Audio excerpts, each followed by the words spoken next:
qarshii miliyoona 600 hojii tola ooltummaa gargaarsaa hojjechuudhaaf karoorfachuunsaa beekamee jira.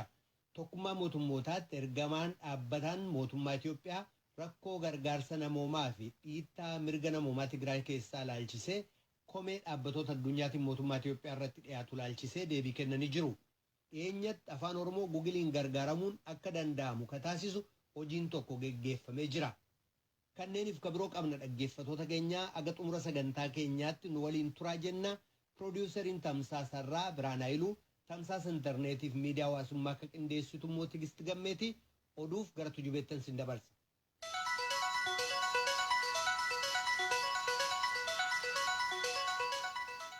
Attamooltan oduun galgala kanaaf qabnu kunoo. Muummicha ministeeraa Abiy Ahmediif hooggana jijjiiramaa hiriiraawwan deeggaran naannoo Amaaraa Daseef Walloo Kibbaa godinaalee hawaasa Oromoo keessatti geggeessamuun ibsame. Mootummaan Matakkaliif naannolee adda addaa keessatti dararaa dhalattoota Amaaraa irratti geggeessamu akka ittisu gaafatan. Garee hidhattoota Hiwaat irratti tarkaanfii fudhatameef injifannoo argame ni deeggarra dhaadannoo jedhu qabatanii istaadiyoomii Hoxxee keessatti wal ga'an hiriirtonni kun. Kantiibaan magaalaa Dassee Abbaba Gabra Masqal waggoota 30f uummata kan walitti naqaa ture jechi ta'e jedhee afarfamaa waan tureef keessumaa dhalattoonni Amaaraa barootaaf naannolee jiraatan irraa buqqaafaman jedhan.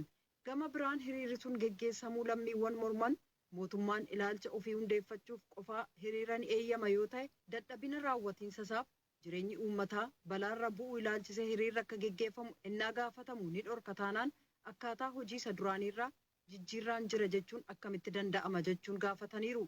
Hiriirri sun guluffii fardeeniif agarsiisa ispoortii adda addaan geggeeffame duula waraanaa naannoo kaabaatti lubbuu kadhabaniif illee kadhannaan geggeessamee jira jechuudhaan Masfin Arraagee Dasseerraa gabaaseera. Paartiin Izeemaa duulli filannoo kaleessa sirnaan erga eegalee paartii daandii magaalaa Finfinneetti ba'e ka jalqabaa yoo ta'u uummataaf tajaajila geejjibaa tolaa kennuudhaan imaltoonni paartichaaf sagalee akka kennan gaafataa oole. Pirezidaantiin paartii biyya bulchuu kan badhaadhinaa Dr. Abiy Ahmedis gama isaaniin kaleessa sirna hoteela Sharaatan keessatti geggeeffameen imaammataaf kaayyoo akkasumas mallattoo filannoo paartii isaanii labsanii jiran. Dura teessuun boordii filannoo adde Burtukaan Miidhagsaa fuula feesbuukii boordichaa irratti ibsa kennaniin filannoon dhufaa jiru filannoowwan biyyattiin geggeessite kabiroorraa adda akka ta'u dubbataniiru. Kan filannoo kana adda durummaan geggeessaa jiru boordichi daran loogiirraa walaba dandeettii kan qabuuf paartilee morkattootaa deeggaruuf fedha kan qabu ta'uu dubbatanii jedha Mallas Kaachoo ammaa Finfinneerraa. Riippaabilikii Dimokiraatawaa Koongoo Konyaa Ekwaater jedhamu keessatti dilbata galgala yaballi laga Koongoo jedhamu keessatti liqinfamuun yoo xiqqaate namoonni 60 yoo du'an kanneen 200 ol ta'an achi buuteen dhabamuu aangawoonni biyyattii beeksisaniiru. Ministeerri dhimmoota gargaarsa namoomaa Stiif Mbikaayii kanneen itti gaafatamoo ta'an irra uggurra akka kaa'amu gaafatanii yabalattiin meeshaaf namoota humnaan ol fe'attee turte jedhan. Mbikaayiin wixata Tiwiitarii irratti barreessuudhaan namoonni 300 balaa sanarraa ooluu beeksisan. Dooniin sun magaalaa galma mootummaa Kinshaasaarraa gara Mibaandaagaatti imalaa ennaa turtetti Longoolaa Ekootii cinatti garagalte. Achuma Riippaabilikii Dimokiraatawaa Koongoo keessaa nageenyi lammiiwwan biyyattii kan isaan dursa kennaniif keessaa ta'u kan haaraa filataman muummichi ministeeraa Riippaabilikii Dimokiraatawaa Koongoo beeksisan. Saamaa Lukoondee Kiengee Pireezidaanti Feeliks Tshisekediin erga moggaafamanii booda akka jedhanitti nageenyi keessumaa Koongoo gama bahaaf Konyaa Kataangaa keessaa dursi kennamuufii ka qabu keessaati jedhan. Mootummaan dubartootaaf dargaggoota ofitti haammata jechuun illee dubbataniiru. Samaa Lukoondee taayitaa haaraa kanaaf utuu moggaafamin dura kaampanii albuudaa isa duras hoogganaa dargaggootaaf ministirii ispoortii turan. Filannoo itti amantaa dhabuun kan baatii darbe aangoorraa kaafamaniif michuu pireezidaantii duraanii Joosef Kaabilaa akka turan Silveestiree Ilungaa Ilukaambaa bakka bu'an. Pireezidaantiin Afrikaa Kibbaa duraanii Jaakob Zuumaa wixata kaleessaa garee qorannaa dhimma malaammaltummaa mootummaa isaanii kan bara 2009 hanga 2018 qoratu duratti dhiyaachuu dhabuu isaaniif adabi hidhaa kan isaan eeggatu ta'uun ibsamee jira. Kan qorannaa sana hoogganan ittaanaa hoogganaa abbaa murtii Raymond Zondo akka jedhanitti Zuumaan argamuu dhabuu isaaniif sababaan sirrii ta'e hin jiru. Bara 2021 keessa Zuumaan garee qorannaa kana duratti dhiyaachuu innaa dhaban kun yeroo lammataa ta'uu isaati. Abukaatooleen Zuumaa kaleessa xalayaa erganiin akka jedhanitti maanguddoon waggaa 78 pireezidantichi duraanii qorannaa sanarratti akka hirmaatan waamichi dhiyaachuun madaalawaa miti kanaaf hin dhiyaanne jedhan. Gareen ofirraa ittisuu kan Zuumaa Dhaabbati oduu Reuters yaada akka kennuuf gaaffii inni dhiyeesse fudhatama dhabsiiseera. Zoondoon itti dabaluudhaan amalli Zuumaan agarsiisan kanneen biroon ajaja mana murtii akka morman kakaasuu danda'a. Kanaaf manni murtii heeraa biyyattii dhimmi kun attamiin akka itti fufuu danda'u murteessuu qaba jedhan. Kan dhaggeeffataa jirtan raadiyoo sagalee Ameerikaa sagantaa afaan Oromooti. Haleellaan rookeettii Iraaq gama kaabaatti har'a geggeeffame hojjetaa gamtaa waltaatotaa Yuunaayitid Isteetsi tokko innaa galaafatu kanneen biroo 9 madeessee jira. Dubbiimaan waraanaa Yuunaayitid Isteetsi koloneel Waayin Marooto akka jedhanitti kibxata har'a ganama rookeettiin 14 furguggifame yoo ta'u 3 maadhee qilleensaa loltoonni Yuunaayitid Isteetsi keessa jiraatan kan buufata xayyaaraa Erbil cina jiru haleele. Gareen hagas hin beekamin kan Saarayaa Awliyaa Aldaam jedhamu haleellaa sanaaf itti gaafatama fudhate. Ministiriin dhimma alaa Yuunaayitid Isteetsi Antooni Bilinkan ibsa har'a kennaniin Iraaq naannoo Kurdistaanitti haleellaa rookeettii har'a raawwatametti hedduu aarree jirra. Hojjetaa siiviilii har'a haleellaa sanaan ajjeefame akkasumas uummata Iraaq kanneen hokkara gocha gara jabinaan dararamaa jiran ilaalchisuun gadda keenya ni ibsina jedhan. Balaa dhaqqabe sana ilaalchisee mari'achuu akkasumas kanneen itti gaafatamoo ta'an akka itti gaafataman tattaaffii ta'u deeggaruuf muummicha ministeeraa naannoo Kurdistaan Masruur Baarzaanii waliin mari'adheen jira jedhaniiru. Baarzaaniin Tiwiitarii irratti ergaa maxxansaniin Bilinkan waliin waa'ee haleellaa warreen loltoota ta'anii ilaalchisee mari'achuu isaaniif gareen lamaan qorannaa sana qindoominaan akka hordofan beeksisaniiru. Ajjeechaan diinotaa kanneen Iraaq keessaan gamtaa waltaatotaa irratti raawwatame kabroon waggaa tokko dura haleellaa maadhee Baagdaad kaabaa miseensota waraana Yuunaayitid Isteetsi 2 kan Biriteen 1 galaafatee ture. Pireezidaantiin Iraaq Barhaam Saalee Tiwiitarii irratti barreessuudhaan haleellaan sun gocha hammaataa dhufe kan yakkamtoota shororkeessotaati jedhan oduun galgala kanaaf qabnu. Kan dhagaa jirtanas Waashingtan DC irraa kan dabru raadiyoo sagalee Ameerikaa sagantaa afaan Oromooti.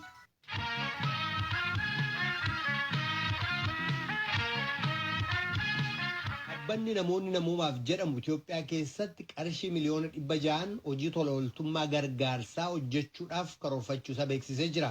Dhaabbatichi hojiileensaa sagantaasaa misooma qindaawaa baadiyyaatti xiyyeeffate akka ta'es beeksisee jira. Muktaar Jamaaltu gabaase.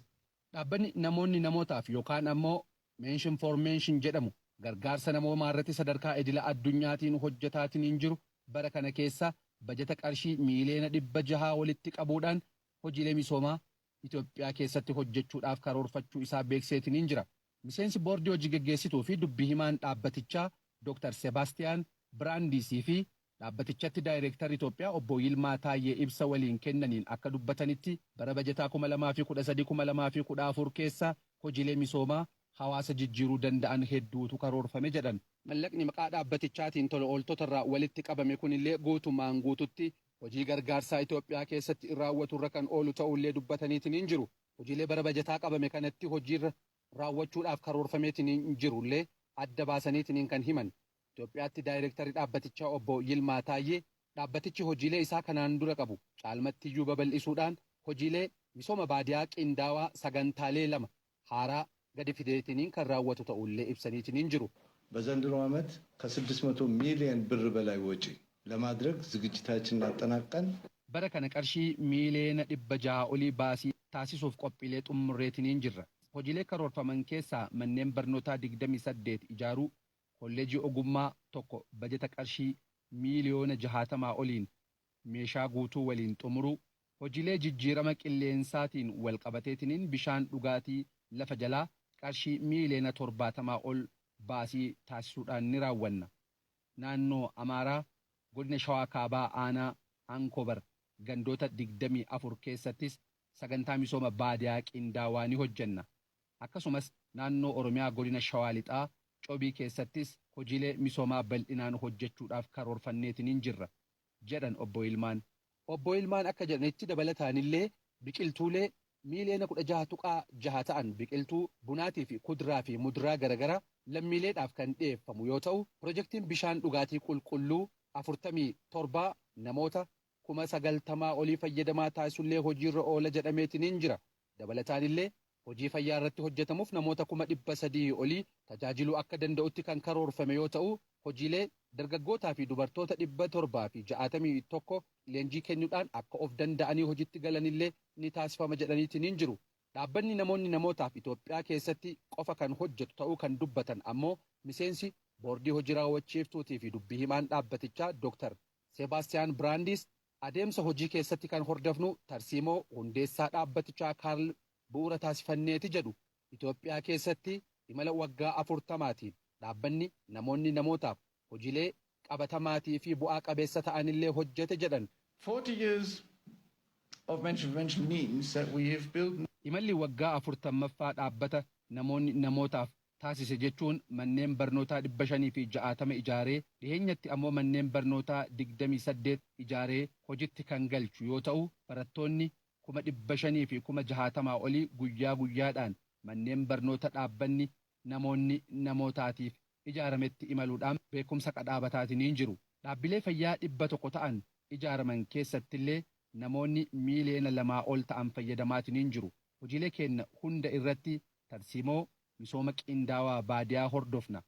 Haaluma kanaan bishaan dhugaatii qulqulluu, barnoota, eegumsa biyyoo itti fufiinsa qabu, qonna, fayyaa fi misooma dargaggootaa walitti qindeessuudhaan illee hojii ragaan ba'ameef hojjechuu dandeenyeetiin jirra jedhan. Dhaabbanni namootaaf bajata qarshii miiliyoona 600 amma qabateetiin sagantaalee garagaraatiif ifoomse kanaan dabalatattillee gargaarsa ittisa vaayirasii koronaa COVID-19 meeshaalee wal'aansaa qarshii 500,000tti tilmaamamu biyya alaatii galchee ministeera fayyaatiif kennuudhaaf qophii xumuruusaallee beekseetiin jira. Gabaasa sagalee Ameerikaatiif Muktaar Jamaal Finfinneerraa.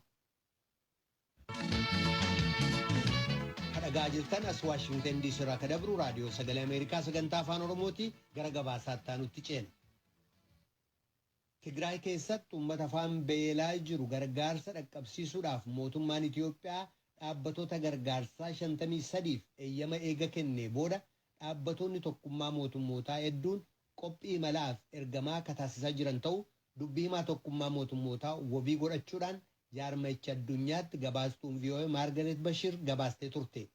Gama mootummaa Itoophiyaatiin lammiiwwan balaa beelaa qarqara jiran kana gargaarsa hatattamaa akka dhaqqabu gochuuf maal akka hojjetamaa jiruu fi dhimmoota dhiittaa mirga namoomaaf kabiroo wal qabatan ilaalchisee as VOA irraa Alulaa Kabbade tokkummaa mootummootaatti ergamaa dhaabbataa mootummaa Itoophiyaa Ambaasaadder Taayyee Asqasillaasee waliin gidduu kana gaaffiif deebii gaggeessee jira. Waraansichi Tigraay keessatti geggeessame mootummaa Itoophiyaatiif kan hin eegamiin ta'uusaa fi gama garee adda bilisummaa uummata Tigraayin garuu kan itti yaadameef kan qoratamee qopheessame akka ta'etti kan dubbatan Ambaasaadder Taayyeen waraansa sanaan wal qabatee balaa namoomaa amma mudate furuudhaaf tattaaffiin qabatamaan yeroo ammaa mootummaa Itoophiyaatiin kan godhamaa jiru ta'uu akkanas ibsan. በዋነኛነት በተለይ ጊዜያዊ አስተዳደሩ ከቀን ወደ ቀን እግር እየተከለ እንደ መስተዳደር በክልል ደረጃ በማዕከልም በወረዳና በቀበሌ ደረጃ gama keenyaan kana gammaatti raawwataman mootummaan ce'umsaa yeroodhaa yerootti miila gad dhaabbataa sadarkaa naannootti sadarkaa aanaa fi gandaattis aga danda'ametti caasaasaa diriirfataa qaamota nageenya uummataa eegan ijaarrataa jira. Kun kan mataasaa danda'e faayidaa uummata tasgabbeessuu qaba. Dhiyeessiilee bu'uuraa dhiyeessuu kanneen dandeessisan haalawwan uumamaa jiru. Kana malees Tigraay qaama Itoophiyaan hin bulfamne kanneen yaalaa jiran ni turan. Kanarratti qabsaa'uu ilaalchisees hojiiwwan jajjaboon hojjetamanii jiru. Bu'uuraalee misoomaa guutummaan barbadeessaman kanneen akka tajaajila bilbilaaf ibsaa suphuuf hojiirra oolchuufis hojiiwwan hojjetamanii jiran jedhan. Dhimma waraansa Tigraay keessaa wal qabatee keessumaa dhimma rakkoo namoomaa sana hordofee naannoo sanatti mul'ate ilaalchisee yeroo adda addaatti ibsawwan hedduutu ba'e. Dhiyeenya kanaa tokkummaa mootummootaatti dhimma dhuguuminsa sanyiitiif gorsituu addaa akka ta'an Alis Nidaartii Itoophiyaa keessatti walitti bu'iinsawwan loogii sablammummaa irratti hundaa'ee fi aleellaan humnaa itti fufee jiruu fi akkasumas miidhaaleen jajjaboon Tigraay keessatti raawwataman jedhan kan isaan yaaddesse ta'uu dubbatanii turan. Kanneen walitti bu'iinsa Tigraayitti hirmaataniif tumsitoota isaaniitiin ajjeechaa seeraalaa, miidhaa quunnamtii saalaa, saaminsa qabeenyaa, ajjeechaalee jumlaa fi gargaarsi akka achi hin seenne danquu dabalatee miidhaaleen mirga namoomaa guguddoon raawwataman kanneen jedhan gabaasaaleen akka isaan dhaqqaban ibsan. Kanaaf deebiin mootummaa Itoophiyaa maal akka ta'e Ambaasaadder Taayyeen innaa gaafataman. በመሰረቱ የዚህ የጄኖሳይድ ልዩ አማካሪ አሊስ ያወጡት መግለጫ ክስ ሳይሆን ሪፖርት ነው። አብዛኛውን ቡሪሳ ጎርሲቱን ዱጉግንሰ ሰኚ ቶኩማ ሞቱሞታ አሊስ ibsi baasan himannaa utuu hin taane gabaasaadha. Baay'ee isaa toora tooraan yoo ilaalle sadarkaa gabaasaatti kan nuuf dhiyaate jechuun dubbatan dhimma ijoo isaatti fuuleffachuu wayya. Kan isaan itti fuuleffatan tarii haalli uummanni Itoophiyaa itti gurmaa'ee jiru sablammummaa irratti kan hundaa'e waan ta'eef maddi rakkoo sanaa kanadhaa ka jedhu. Kana qofatu hin taane kan ibsa Alisirraa hamaa ta'e immoo ka gargaartuu gorsitu Paamelaa Paateliin dhiyaate. Kan nuuf Itoophiyaanotaaf hin ginne, kan hin yaanne, kan hin tilmaamamne himannaa dhiyeessan. Baay'een isaa ragaa qabatamaa irratti kan hundaa'e utuu hin taane tilmaama irratti yookaan immoo iyyannaa isaanitti dhiyaate irratti kan hundaa'ee jiru Ambaasaadder Taayyeen. Dhiittaa mirga namoomaa keessumaa miidhaa quunnamtii saalaa wajjin wal qabatee Tigraay keessatti raawwatamuu isaa mootummaan Itoophiyaa adda baafatee himee jira jedhan Ambaasaadder Taayyeen. በሴት እህቶቻችን በልጆቻችን ላይ የጾታዊ ጥቃት ተፈጽሟል። ይሄ የኢትዮጵያ መንግስት የሴቶች ጉዳይ ሚኒስቴር dubartoota obboloota keenya ijoollee keenya irratti miidhaan saalaa raawwatamee jira. Kana mootummaan Itoophiyaa ministeera dhimma dubartootaa kan mirkaneessan natti fakkaata. Waltajjiilee tokkummaa mootummoota adda addaatti akka dhiyeessinetti Itoophiyaan akka biyyaatti miidhaa saalaa irratti hundaa'e ilaalchisee gochaa kana kan raawwate irratti tarkaanfiin murtii seeraa olaanaan muramuu qaba kan jedhu hojjennoo qabdi. Obsi qabnu kanarratti yoo jiraate 0-0dhaa jedhan. Mootummaan Itoophiyaa qorannoo kana geggeessuudhaaf tarkaanfii agammaatti fudhate yoo qabaate gaafatamanii mootummichi tarkaanfii kana fudhachuuf murannoo qabaachuu isaa ibsuurraa kan hafe tarkaanfiin seeraa jalqabamuu isaa waan ibsan hin jiru. Tokkummaa mootummootaatti ergamaan addaa mootummaa Itoophiyaa Ambaasaadder Taayyee Asqasillaasee.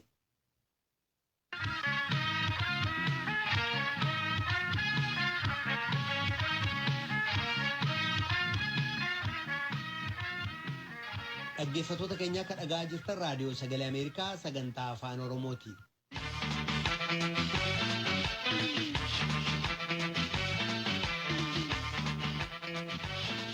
Dhiheenya kana afaan Oromoo Googiliin gargaaramuun akka danda'amutti ta'e hojiin geggeeffame tokko ifa ta'ee jira. Hiikkaa jechootaa qofatu hin taane himaan ibsuun ka xumurame yoo ta'u kanneen barreessuuf dubbisuu hin dandeenyeef immoo sagaleen dubbatanii hiika isaa kompiitararraa sagaleen akka argatan gochuudhaaf irratti hojjetamaa jira. Namoota walitti dhufuudhaan fedha isaaniitiin hojii kana geggeessaa jiran keessaa tokko Dr. Dabalaa Tasfaayee Yuunivarsiitii Duundii isa Skootland Yuunaayitid Kingdom jirurraa jaallanneen dubbistee jirti. Dr. Dabalaan ogummi isaan baratan hojii afaanii kana wajjin walitti hidhata qabaa? Gaaffii jaallanneen dura dhiyeessite ture. Akkana jedhu. Computer science kan hin baradhe PhD. Amma kan inni hojjedhus immoo machine learning jechuudha. Natural language processing fa'aa jedhama Ingiliffaan akka computerrii afaan nama understand godhu gochuu danda'u jechuudha. Fakkeenyaaf hubateera taanaan gaaffii gaafattee deebisii kennuu danda'a. Yaada kee hubatee maal akka jechuu barbaadde adda baasuu danda'a.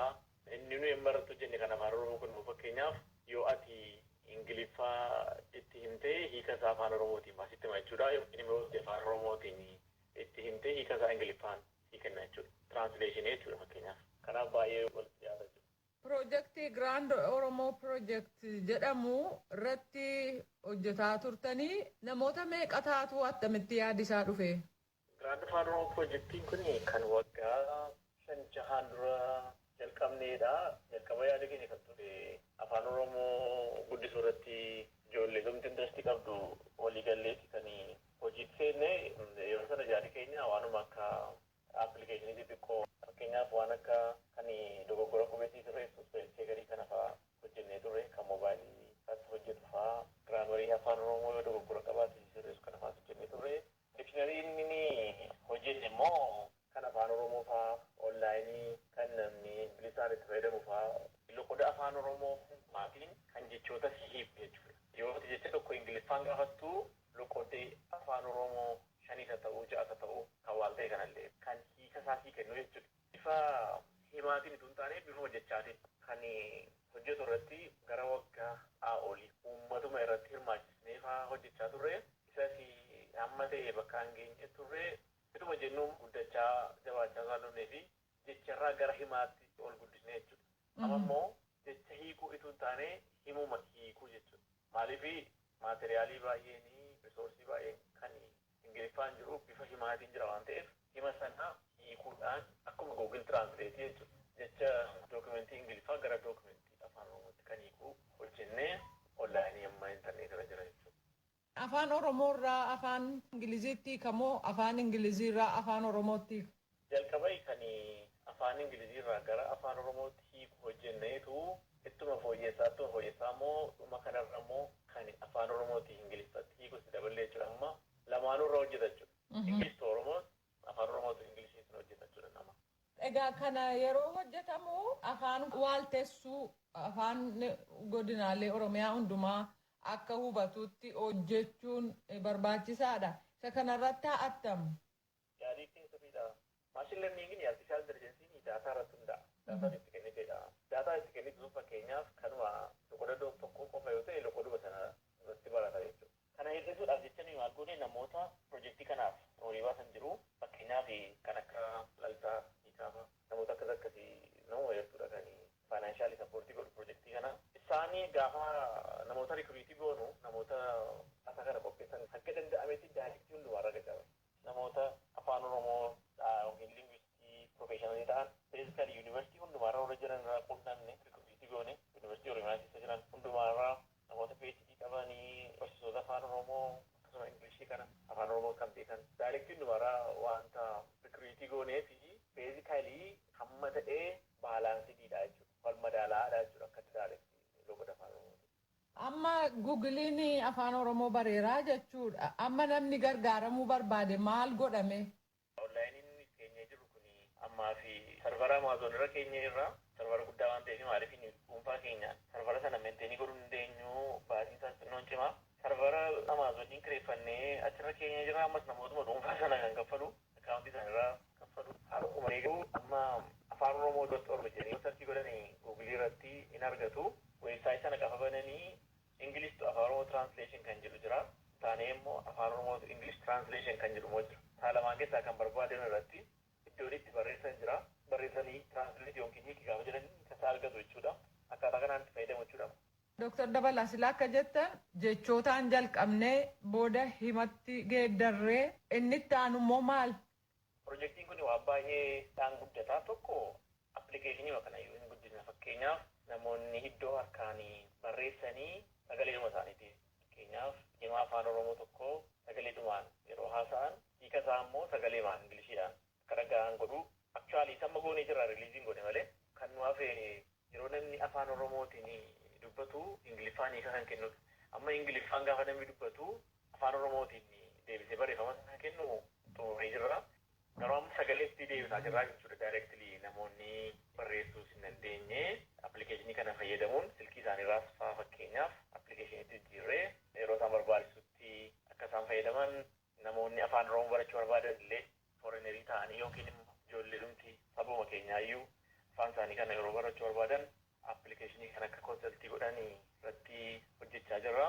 Itti dabalataan immoo appilikeeshinoonni artificial intelligensii kan biraan jiru kan translationii kana akka qaama tokkotti itti fayyadaman. Kanaaf appilikeeshinootuma sanallee amma hojjechuun nun dhibuu jechuudha. Maaliif Ingiliffaa afaan Oromootti sana already amma hojjennee Afrikaa waan qabnuuf appilikeeshinii kan biraa darbuunis nun dhibuu jechuudha. Kanaaf namni barreessuu hin dandeenye afaan Oromootiin sagalee isaan dubbatee hiika isaa afaan Ingiliziitiin yookiin faallaa isaa immoo afaan Ingiliziin dubbatee afaan Oromoo isaa dhaggeeffachuu hin danda'a jechuudha. Hin danda'a jechuudha. Amma keessatti jirra amma gidduu kanaa yeroo gartuu booda isa riiliizii godhuu dandeenya jechuudha. Speeshaalii silkii isaanii fa'aan irraa gaafa sagalee kana fa'aatti daballu kan akka daaloogii fa'aatti jijjiiruu dandeenya. Amma fakkeenyaaf gam tokkorraa kanuma Ingiliffa duwwaa afaan Oromootti hiikuu gam tokkoon immoo afaan Oromoo gara Ingiliffaatti hiikuu yoo goone nama kompiliitilii afaan Ingiliffaa haasa'uu fi kompiliitilii afaan Oromoo haasa'u illee gidduudhaa imiidiyeetii godhuu danda'a jechuudha. Gama tokko inni jiru afaan Oromoo haasa'a gidduudhaan inni kun afaan Oromoo sana Ingiliffatti hiika. Inni gamatiin jiru immoo isa hiikame sana Ingiliffa dhagaa. Isa haasa'u immoo gaafa deebi'u afaan Oromootti hiikama. Namichi inni kun afaan Oromootiin dhagaa jechuudha. So beezikaalii kanas yaadaa jirra kominikeeshin beereerii jiru akka inni salphaatti furuuf jechuudha. Egaa kun hundumtuu horii barbaachisa hojjechuudhaaf Eessaa argattan horii? Namootuma fedhii afaan kanaa guddisuu qabanidha dhugaa dubbachuu fi nama sadii beezikali maqaa dha'uun iyyuu danda'ama. Teekinikiidhaanis akkuma kana humnaanis immoo namoonni hojjetan fedhiinuma afaan Oromoo guddisuu irraa kan ka'edha. Malee dhaabbati yookiin instituushiniin fandii godhan jiru uummatis immoo kan itti ba'ee fandii nu godhan jiru. Achumarraa dabalatee immoo namoonni daataa kana walitti nu funaanan rikuriitii ta'anii inni silatiin jedhee dhugaa dubbachuuf inni kaffalamee jechuun danda'amu. Akkuma tolaatti akka gargaarsaatti hojjetan yoo jedhe naa wayyaa.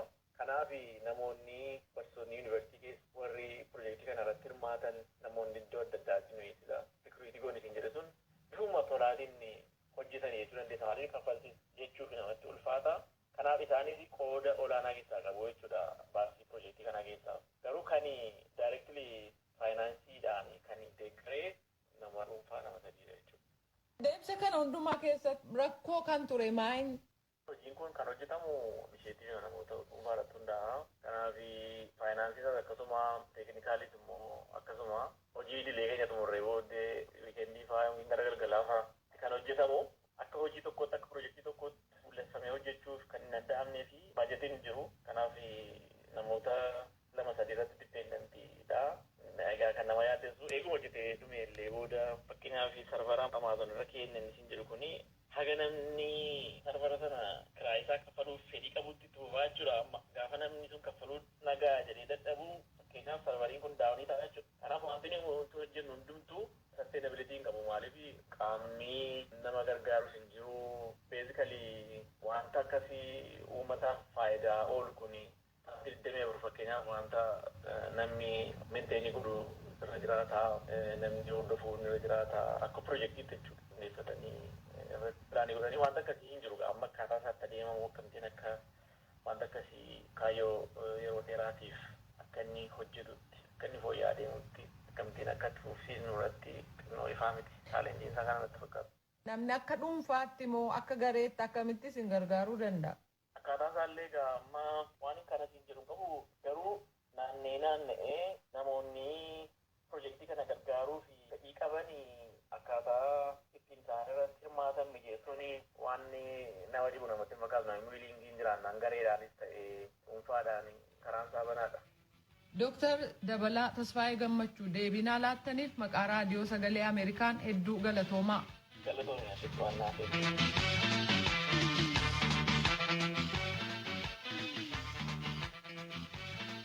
raadiyoon sagalee Ameerikaa galgala keessaa sa'a lamaan walakkaa jalqabee haga sa'a sadiitti meetir baandii 22 yookaan kiiloo heerzii 13,765 irratti meetir baandii 25 yookaan kiiloo heerzii 12,040 irratti meetir baandii 31 yookaan kiiloo heerzii 12,485 irratti wixataa haga jimaataatti qophii afaan Oromootiin dabarsu asirratti raawwata. Qophii boruutiin walitti deebinaa nagaatti bulaa. Amma sagantaa afaan Amaaraatu itti fufa.